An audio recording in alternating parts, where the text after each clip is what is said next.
Greetings and welcome to Growth Hacking Secrets. I'm your host, Muhammad Siddique from Atlanta. On this episode, we have a special guest, Dr. Dave Miles. Dr. Dave is a leadership expert and professional speaker. Please join me to give a warm welcome to our guest, Dr. Dave. Doctor, welcome. Hey, thank you, Siddique. Glad to be here. Thank you so much. I appreciate the time together. Let me start with this. Where were you? What happened? Who were you surrounded with that inspired you to do what you do today?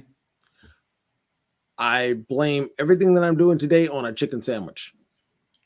It's a chicken sandwich's fault.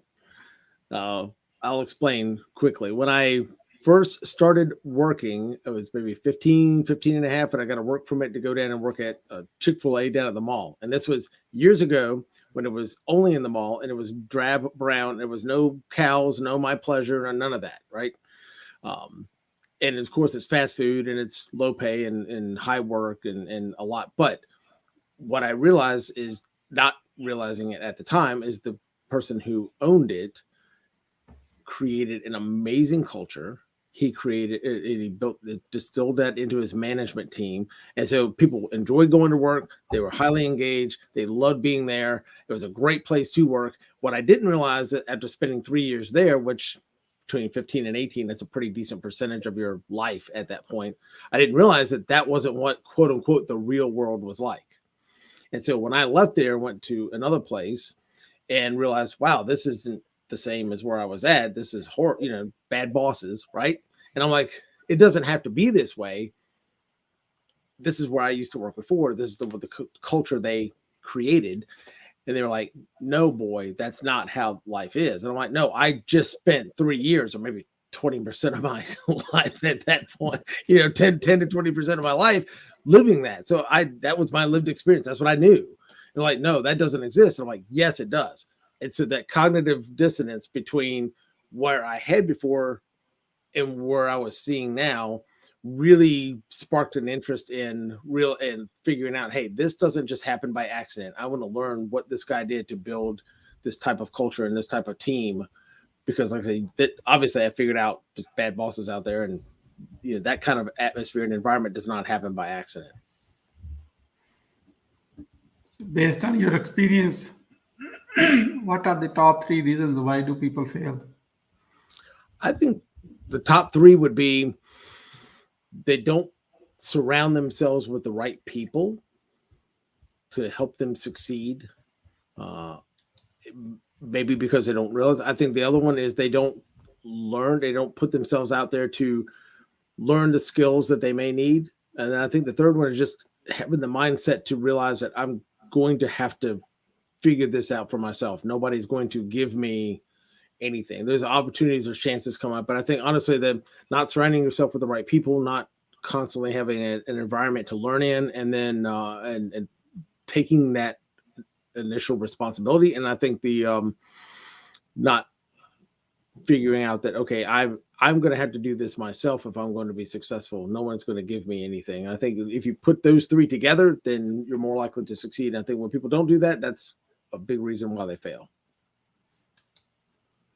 What is your greatest failure story? What did you learn and how did you recover from it? Probably one of my greatest failure stories is I used to work for the fire department years ago, and I had taken a leave of absence to I had a commercial landscape business that I had started on the side, that we went from just a 20-inch push mower in the back of an S10 pickup truck handing out flyers door to door to fast forward 5 years, and I had 25 full-time folks working for me.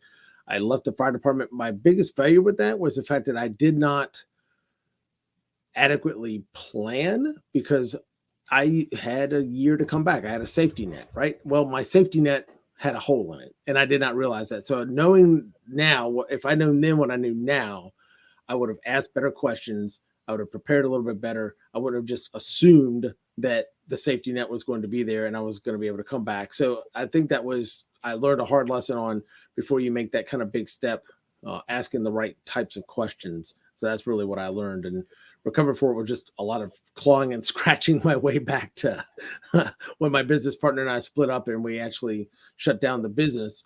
Not being able to go back to the fire department was it because I didn't ask the right questions because of just the way things worked out. I think I would have done things a lot differently and prepared myself in a different way, I think. What are your top three success secrets that others can model from? Think I'll go back to similar on the flip side of the coin is the top reasons why people fail. I think making connections and realizing that no matter what business that you're in, we're all in the people business is crucial. So I think making those connections with people is one of the number one things. I try to put myself out there and really make genuine connections and foster those connections. So I think just being able to make great connections is the first one. I think the second one is, like I said, learn as much about what you do as you can. Constantly educating yourself, trying to learn new skills, new things that are out there, new innovative ways to do things. I think that's a big one. And the third one, I would believe it's just really having a good solid plan. It doesn't always work out, but if you don't have a good solid plan, I don't think that you're going to be able to get anywhere close to where you want to be. It's kind of like aim for the stars and be happy you hit the moon versus not having a plan at all. So no, those are the three things. What motivates you within? I think it's just a drive to succeed and achieve. Growing up, we did not have a whole lot, and that was something that I always wanted to make sure that I was in a better spot than when I came up. And so I think that just that drive is a big one to that really motivates me, is to just to really achieve and to help people. What is your company's motto? We help leaders build amazing teams. That's our motto. Who is your ideal client? My ideal client are CEOs, executive directors, CEOs for manufacturing, community banks, and nonprofits.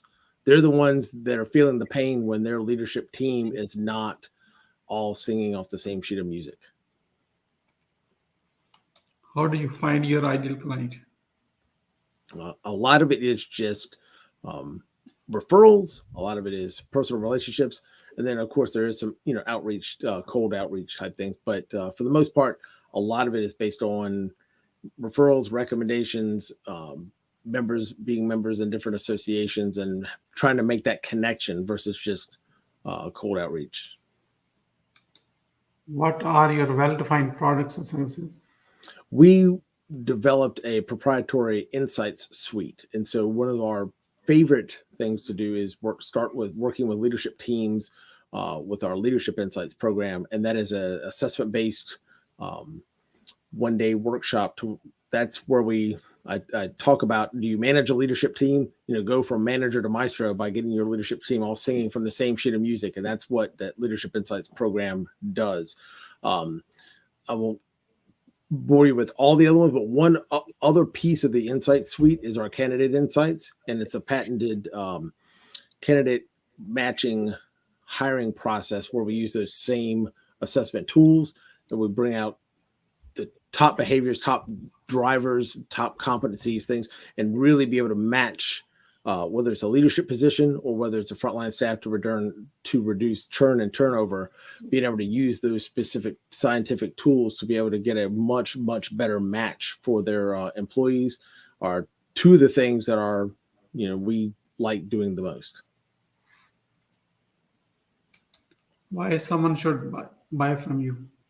Well, one of the things that got me to where I'm at was, like I said, the chicken sandwich and understanding that. So we went, even though I was in management for a long time, I wanted to have the tools and the equipment and the training to really be able to help organizations be able to do that. So that's why going back and getting that PhD in organizational leadership and concentrating in human resource development, making organizations better by developing their leaders, their teams, their associates, and surrounding myself with people that have that same type of mindset by, hey, we want to help your organization get better by helping you and your team get better.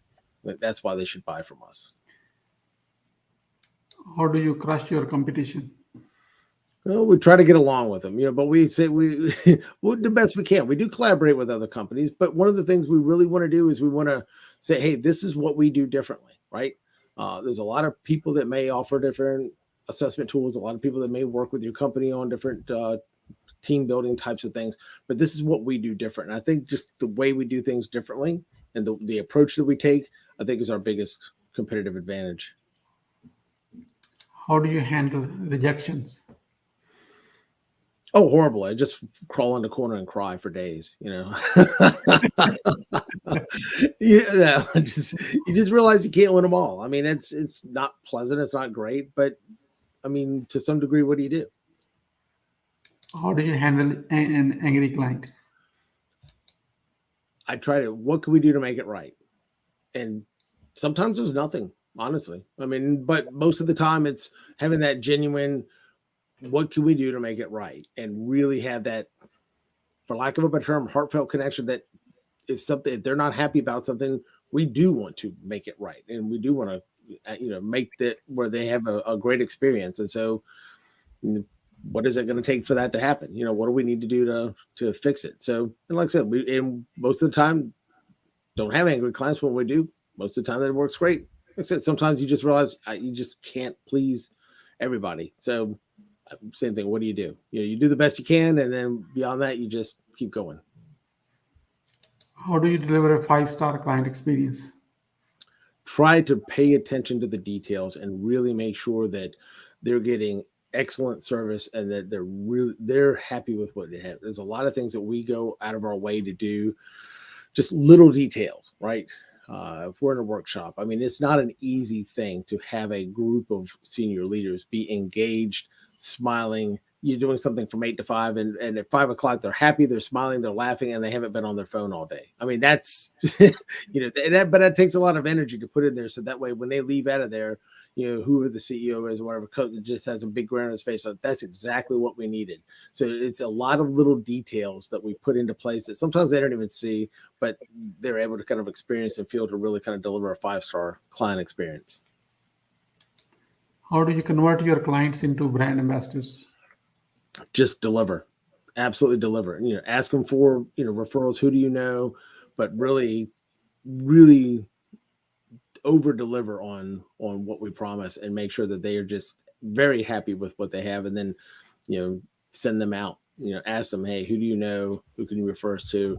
Really try to get them out. Helping us to spread the word. That's all we can do. Can I take one question from audience? Sure, absolutely.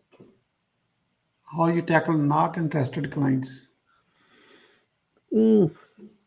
Sometimes you can't tackle them, but you just keep you absolutely just keep reaching out, being friendly, trying to make that connection. Some folks just aren't interested. Like I said, some people are much better than I am on, I'm going to continue to pester you forever.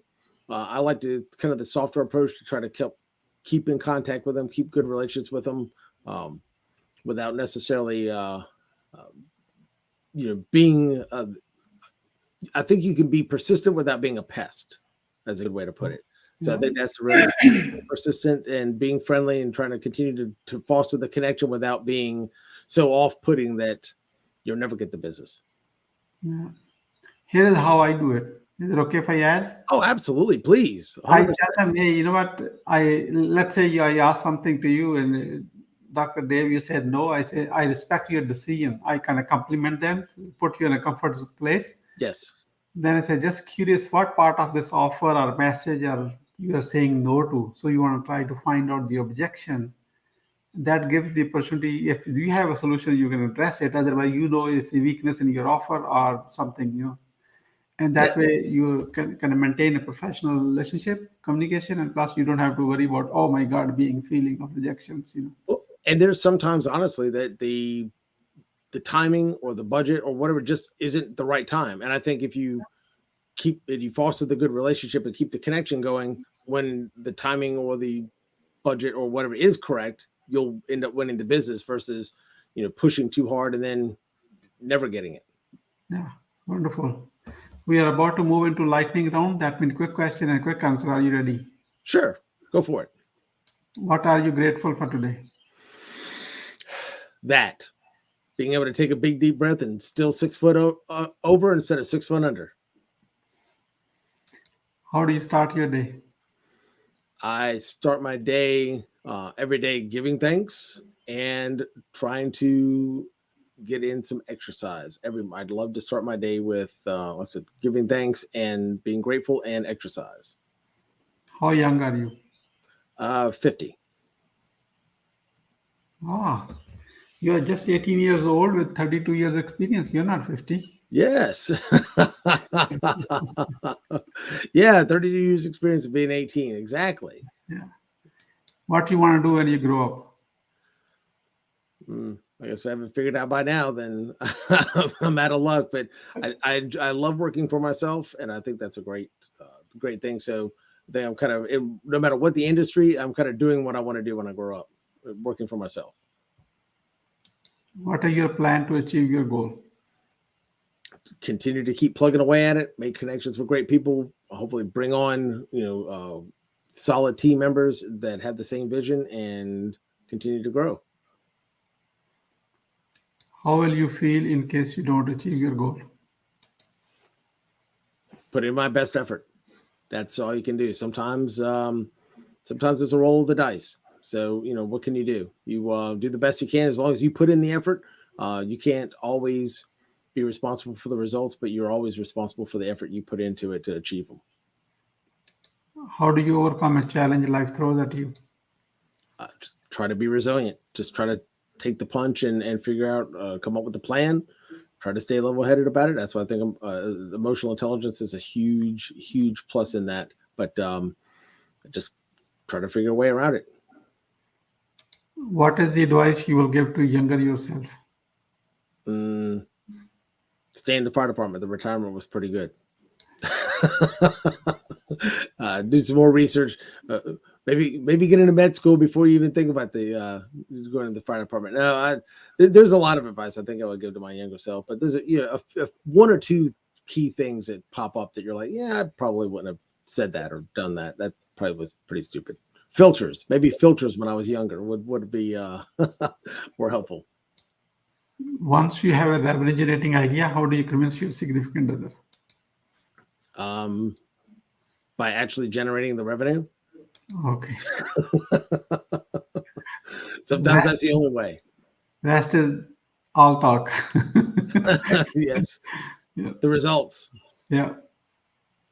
Who is your living mentor and what's the impact? Well,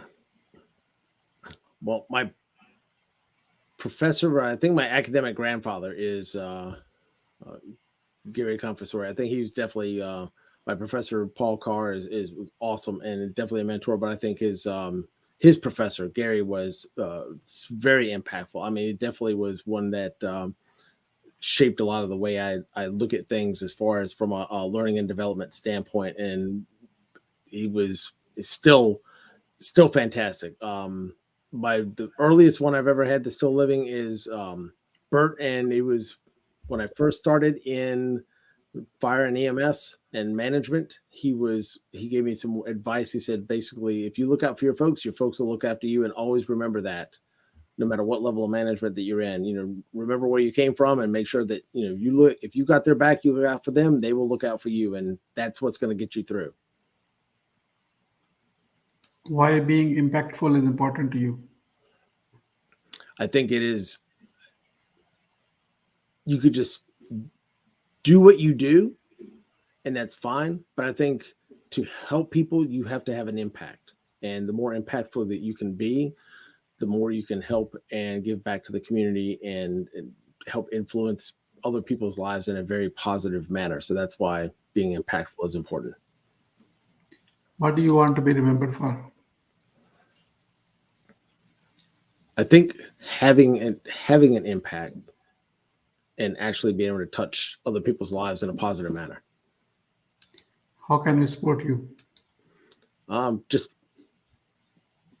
referring people, I think, is the big thing. Just letting folks know that, hey, if you run an organization, if you manage a leadership team, I think, having a conversations are free. I always like to remind people of that. I do a lot for nonprofits, but I'm working really hard not to become a nonprofit. So I think just having people, to go to the website, shoot me an email, have a conversation on, hey, what can we do to really help impact your team and have everybody really working better together, more engaged, more productive. So there's a lot of benefits on it, but it all just starts with a conversation. So I think that would be the biggest thing. We are about to wrap up. I like to have a few words about your today's guest experience on the show. Here's my question. What Sure. would you say about your today's guest experience on the show? I think it was great. I think you did a fantastic job of lining everything up, and it's definitely been a pleasure. It's been you've made it a very easy experience to hop on the show. That is for sure. What would you say as a final word? Let's see. The final word: self-awareness. As far as one of the most important things for leaders is self-awareness. Thank you so much, Dr. Dave, for sharing your wisdom with us today on the behalf of Growth Hacking Secrets community and our entire team. We really appreciate you. This is Muhammad Siddique signing off from Atlanta, Georgia. Until the next episode, all good wishes.